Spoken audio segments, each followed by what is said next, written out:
नमस्कार। आप सबका स्वागत है हमारी स्पेशल पेशकश मार्केट आउटलुक 2026 बाजार मारेगा 6। 2025 भारतीय बाजारों के लिए ट्रेड डील के इंतजार में बीत गया। एफआईज ने जमकर बिकवाली की, लेकिन भारतीय फंड्स ने एकदम तगड़ा मुकाबला भी किया। अब बड़ा सवाल है कि दुनिया भर के बाजारों का हाल कैसा रहेगा 2026 में। एफआईज की बिकवाली रुकेगी क्या, फिर से खरीदने के लिए लौटेंगे, ट्रेड डील कब और कैसे होगी, और साथ ही साथ भारतीय बाजारों में अब 2026 में कहां और कैसे बनेगा पैसा, कौन से सेक्टर्स थीम्स रहेंगे फोकस में, कहां है आपके लिए मौके और कहां है बाजार में रिस्क। इन सब पर बातचीत करने के लिए एक बेहद खास मेहमान हमारे साथ कार्यक्रम में शामिल हो रहे हैं। आज सिंगापुर से नहीं, फ्रांस से हमारे साथ कार्यक्रम में हो रहे हैं शामिल हेलिस कैपिटल के फाउंडर और फंड मैनेजर समीर अरोड़ा साहब। 30 साल से ज़्यादा लंबा गहरा अनुभव रखते हैं आप कैपिटल मार्केट्स का। अलायंस कैपिटल मैनेजमेंट के साथ आपकी लंबी पारी चल रही है। इसके अलावा एशियन इमर्जिंग मार्केट फंड्स में आप चीफ इन्वेस्टमेंट ऑफिसर के तौर पर रह चुके हैं। आपने क्वालिफिकेशन के तौर पर आईआईटी न्यू दिल्ली से इंजीनियरिंग की डिग्री हासिल की है। उसके बाद आईएम कोलकाता से एमबीए की डिग्री हासिल की है। उसके अलावा वाटन स्कूल से भी आपने मास्टर्स की डिग्री हासिल की है फाइनेंस में। तो समीर अरोड़ा साहब आपके सामने इस वक्त जुड़ चुके हैं फ्रांस से। Sir, Sameer sir, good morning, बहुत बहुत स्वागत है आपका। सबसे पहले तो सर आपको नए साल की हैप्पी न्यू ईयर सर, बहुत बहुत बधाइयाँ। सर, फ्रांस में इस वक्त आप छुट्टियां मना रहे हैं? अब छुट्टी कहीं तो मनानी होती है, तो कई बार ऐसी जगह मनानी चाहिए जहाँ लोग गर्मियों में मनाते हैं। हमने कहा चलो ठंड में चेक किया जाए कैसी लगती है। क्या बात है, बहुत बढ़िया सर। और स्पेशली आप छुट्टी के वक्त भी हमारे साथ जुड़े हैं, बहुत बहुत धन्यवाद सर। आज आपसे पहले थोड़ी है ना मुझे ग्लोबल बातें ज़्यादा करनी, क्योंकि हमें ऐसा लगता है कि हमारे देश में तो सब ठीक ठाक ही चल रहा है, थोड़ा आप बाहर का ठीक करवा लें। पहली चीज़ तो सर ये एफआईज के मूड माहौल से ही बताइए, क्या मतलब अब इनके लिए और क्या बचा है, क्यों मूड खराब है? सब कुछ तो ठीक है सर हमारे देश में, सारी चीज़ें हुई हैं 2025 में, बहुत कुछ अच्छी बातें हुई हैं, फिर भी इनका मतलब बेचना अभी तक बंद नहीं हो रहा, रुक नहीं रहा। लेकिन कम हो गया मेरे हिसाब से, क्योंकि अगर आप देखें कि पूरे साल में करीब 17-18 बिलियन डॉलर्स की सेलिंग हुई, लेकिन उसमें जनवरी में उसमें से 10 बिलियन हो चुकी थी। तो अगर आप फरवरी 1 से लें, 11 महीने में 7 बिलियन डॉलर की सेलिंग हुई है, जो अगर उनका देखा जाए कि 800 ऑड बिलियन एफआईएस के इंडिया में लगे हुए हैं, तो मतलब 1% ऑफ देयर एयूएम। अब उसमें तो आप दो रीजन दे सकते हैं ना कि फेब से दिसंबर में इंडिया में क्या हुआ। एक तो इंडिया पाकिस्तान वॉर हो गई, जिससे उन दिनों में लोग अटक गए होंगे, रुक गए होंगे बाइंग करने से, और उसके बाद इंडिया को आइसोलेट किया गया टैरिफ वॉर में। एंड अगर आप देखें तो एक्चुअल सेलिंग जुलाई अगस्त सितंबर वगैरह पीरियड में हुई। सो इन दैट कॉन्टेक्स्ट इतना बुरा नहीं है, क्योंकि हमारे साथ दो पर्टिकुलर इंसिडेंट्स हुए जो बाकी इकोनॉमीज के साथ नहीं हुए।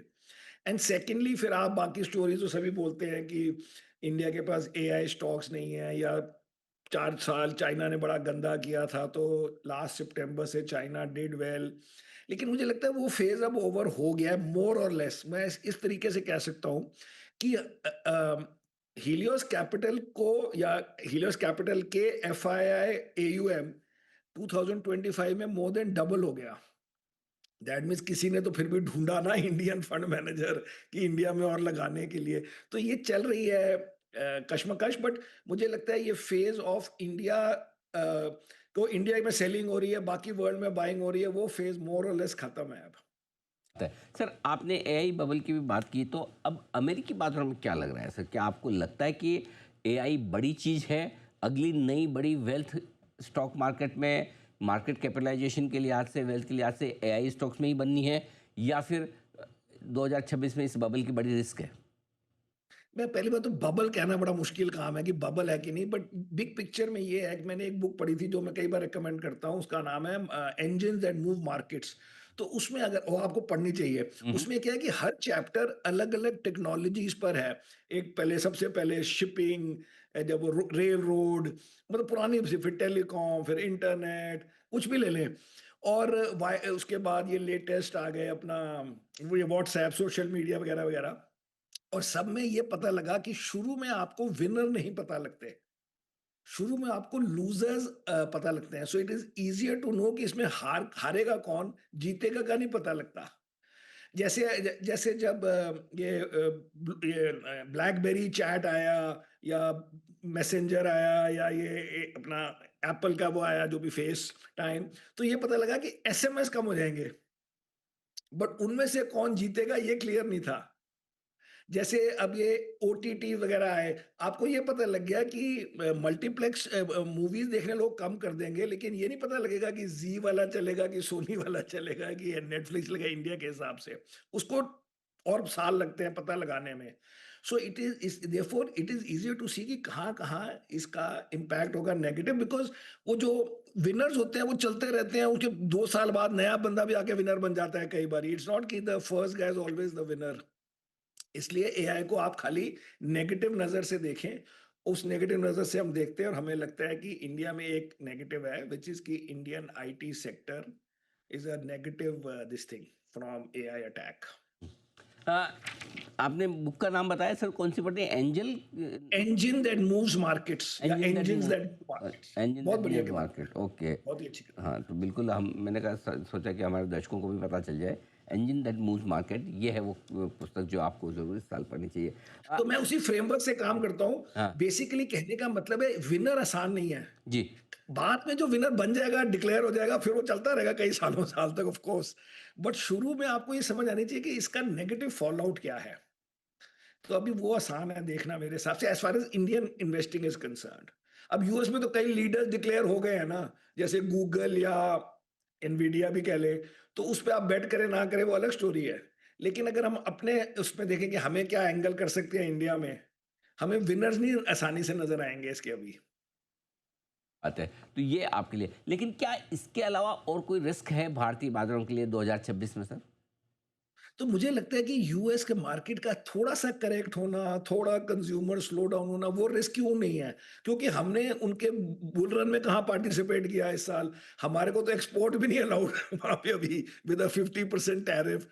अनलेस कि वहाँ कोई क्रैश हो जाए जिससे सारी मार्केट फिर फाइनेंशियल मार्केट कही जाती है, फिर ये नहीं फ़र्क पड़ता कि वो इंडियन मार्केट है कि यूएस मार्केट है, जैसे 2008 वगैरह टाइम में हुआ। लेकिन अगर नॉर्मली वो थोड़ा करेक्ट हो जाए, उसका हम क्यों इतना नेगेटिव लेंगे? हम नहीं लेंगे। It be like may be 22 जिसमें यूएस मार्केट करेक्ट हुई थी काफ़ी और इंडियन मार्केट नहीं करेक्ट हुई थी।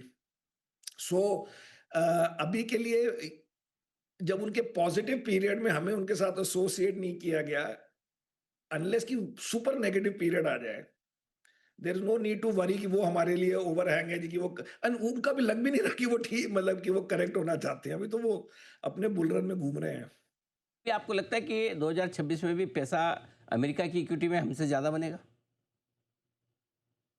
वेल यूएस का फिर भी कुछ-कुछ हो सकता है। बाकी वर्ल्ड से मुझे लगता है कि इंडिया विल डू बेटर। अच्छा, ठीक बात है। यूएस का क्या है कि यूएस में ना एक तो हमारी करेंसी का पता नहीं क्या करते हैं। वो हाँ, पहले साल के पहले दिन जब कोई सेलर भी नहीं होगा उस दिन भी करेंसी हमारी वीक हो गई।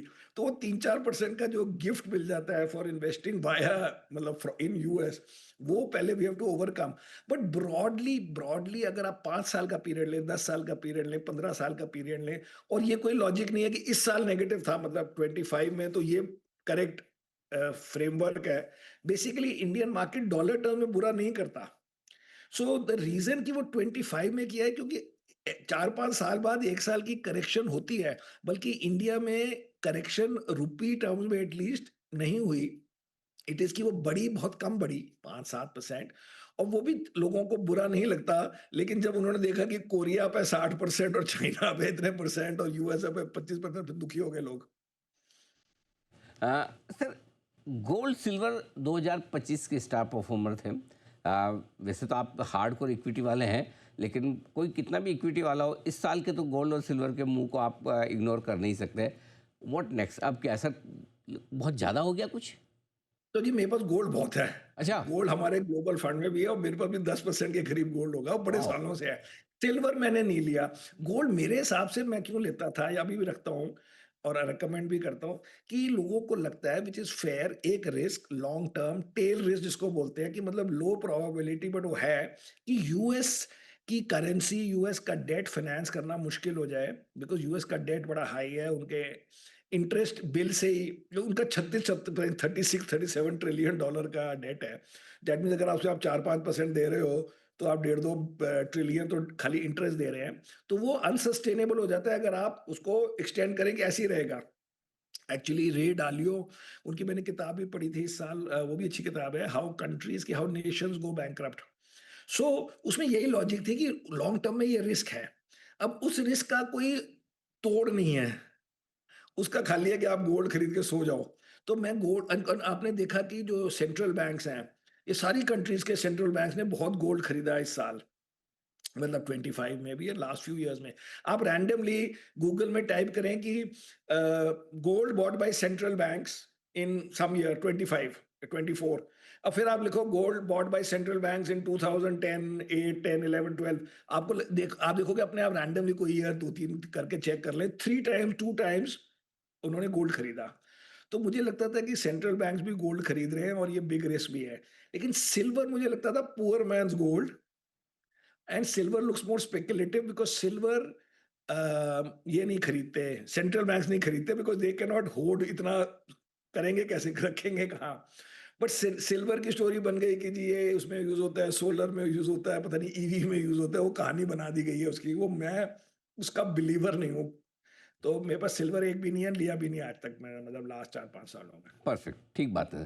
सर एक स्पेस जहाँ पर आप हमेशा बुलिश रहे हैं और उसमें 2025 में अच्छी वेल्थ बनी है, ये new age e commerce digital platform कंपनियाँ। क्या लगता है अगली बड़ी वेल्थ भारत में अभी भी इसी सेक्टर से आएगी?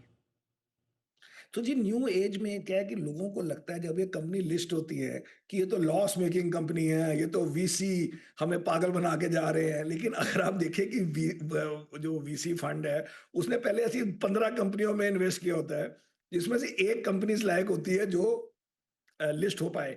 अगर आप फूड डिलीवरी देखें, क्विक कॉमर्स देखें, वो ये जो ऐप वाली कैब होती है, ये आप देखो 5 साल पहले फिनटेक देखो, पेटीएम जैसी या ये फ़ोन पे जैसी 10-5 साल पहले कितनी कंपनियाँ थी। मुझे याद है मैंने एक इंटरव्यू में बोला था दिवाली में शायद आपको ही, कि 100 150 फिनटेक कंपनियाँ हैं, उसमें से 100 गायब हो जाएँगी। अब कितनी रह गई हैं? कोई 60, 10, 12, 15 जो भी रह गई होंगी, और फूड टेक में 2 रह गई और उसमें 1 रह गई। सो ये पहले ही व्हाइल बीइंग प्राइवेट इन्होंने अपना दिखा दिया थोड़ा बहुत, at least relative to each other.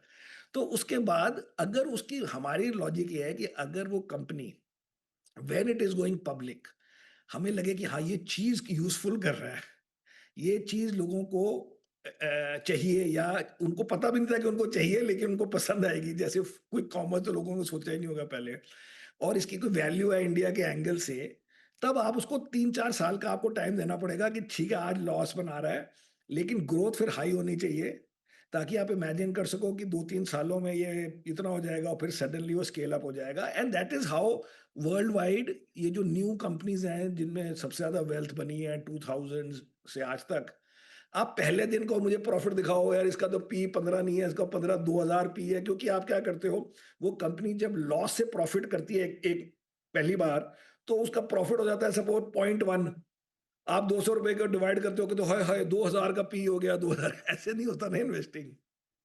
तो सही है। एंड ये अगर सोचना कि वीसी जो है वो तो पैसे डाले जा रहे हैं बिकॉज उनको आईपीओ में एग्जिट मिल जाएगा, वो बेचारे 100 में डालते हैं, उनके 2-5 में एग्जिट मिलते हैं, उससे वो सारे पैसे रिकवर कर लेते हैं फॉर श्योर।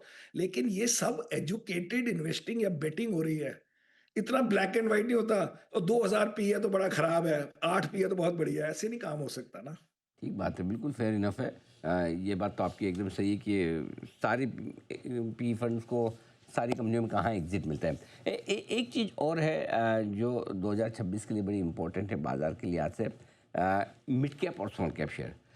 2025 में उतना मज़ा आया नहीं, स्मॉल कैप तो नेगेटिव ही रहे। क्या लग रहा है सर, क्या आपको लगता है कि इनका साल हो सकता है 2026?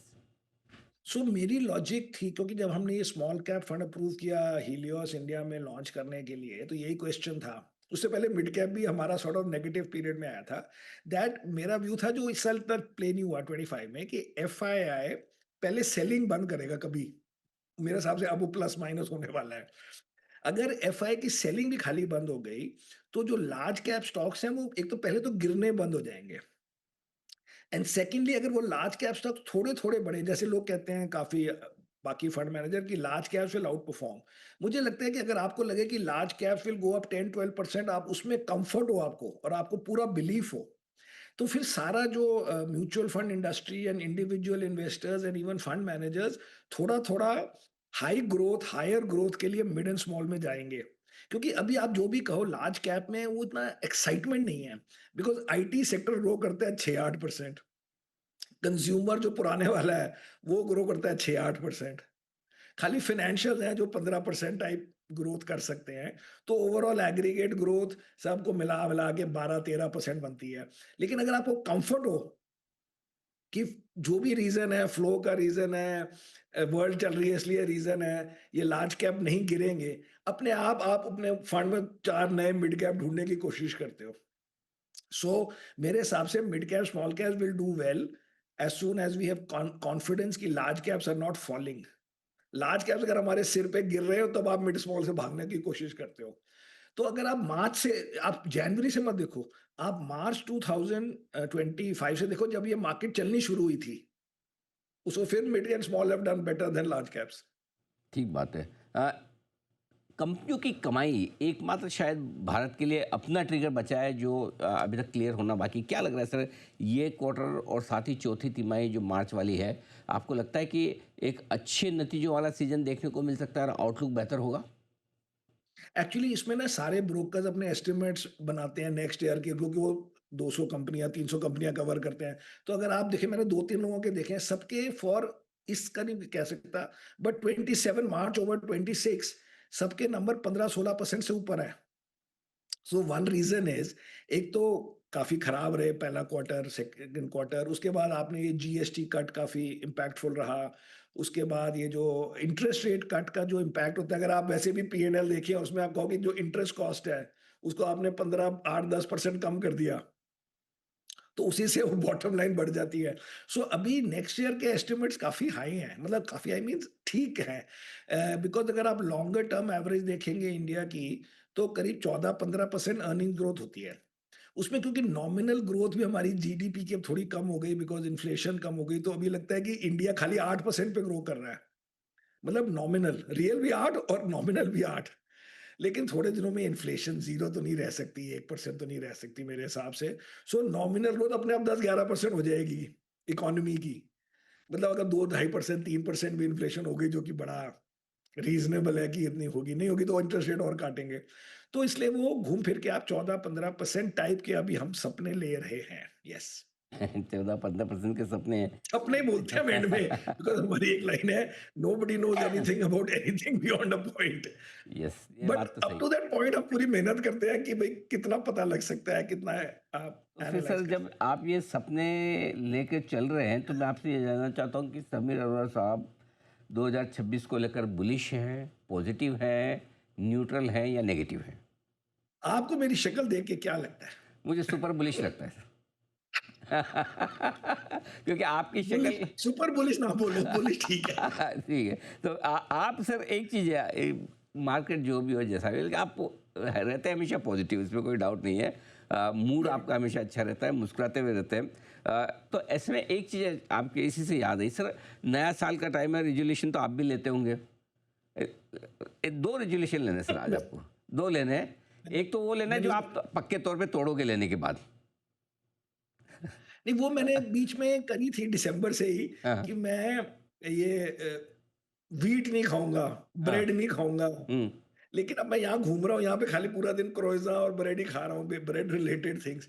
बट वो मेरा एक प्लान है कभी इम्प्लीमेंट करने का। बट मेरे वॉक स्टेप्स चल रहे हैं, वो मैंने पिछले साल से किया है, उससे भी पिछले साल से 10,000 स्टेप्स एवरीडे चल रहे हैं, यहाँ पे भी चल रहे हैं, अरे वाह! सिंगापुर में भी चलता है। क्या तो बात! वो मेरा चल रहा है। सुबह अभी आपकी कॉल के बाद यहाँ 7 बजे मैं अब जा रहा हूँ 1 घंटे के लिए, 1.5 घंटे के लिए वॉक पे। ओह लवली, तो नाइस। वो मेरी रेज़ोल्यूशन है, वो सब लोगों को करनी चाहिए। हुँ, हुँ। और व्हीट वाली अभी नहीं हुई आसानी से। और रिज़ॉल्यूशन, हाँ, वैसे आपने ये बताया, ये तो ख़ैर आप कर ही रहे हैं। हमारे लिए भी, मतलब इंक्लूडिंग मी और हमारे दर्शकों के लिए कोई रिज़ॉल्यूशन आप सजेस्ट करेंगे नए साल का? चाहे वो इन्वेस्टिंग से रिलेटेड हो या कुछ और? और तो मैं ज़्यादा सोचता नहीं, बट मेरे हिसाब से जो यंग हैं पर्टिकुलरली, उनको मुझे लगता है कि बुक रीडिंग करनी चाहिए। खाली 2-2 लाइनें ट्विटर पे पढ़ के, 2-2 लाइनें अखबार में पढ़ के नहीं काम हो सकता। आप या तो इन डेप्थ इंटरव्यूज़ देखें, यूट्यूब चैनल पे जाके वो देखें, जो भी उस जिस फ़ील्ड की भी आप एनालिसिस कर रहे हैं। मैं अभी-अभी 1-1 घंटे की उठ के वो देखता रहता हूँ, एंथ्रोपिक के सीईओ की मैंने इंटरव्यू देखी 1 घंटे की, पूरा 1 घंटा देखता रहा।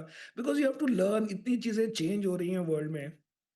और वो खाली आपको इन्वेस्टिंग के लिए नहीं है।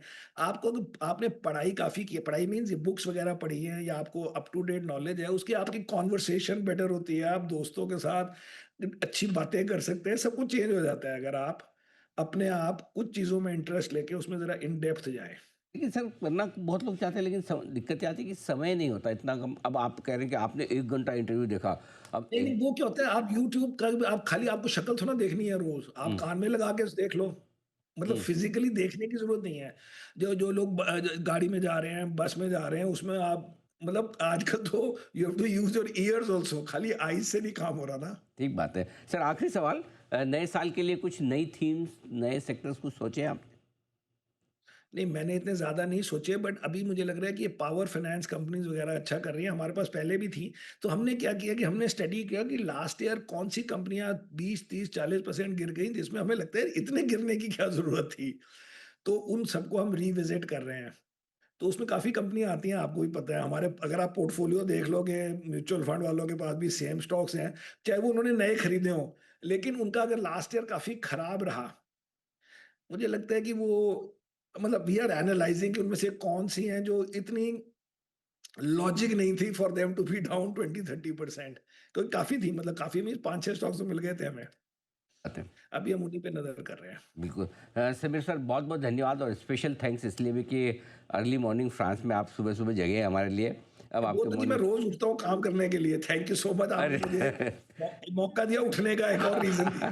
चलिए, बहुत बढ़िया sir, thank you so much. Thank जल्दी आपसे मुलाकात होगी, और नए साल की एक बार फिर से आपको बहुत बहुत शुभकामनाएं। बहुत बहुत धन्यवाद। समीर अरोड़ा साहब बताते हुए बाजार पर और पूरे ग्लोबल मार्केट के साथ ही एफआईएस के मूड माहौल पर अपनी राय। इसका आज उम्मीद नहीं, मुझे दीजिए इजाज़त। नमस्कार।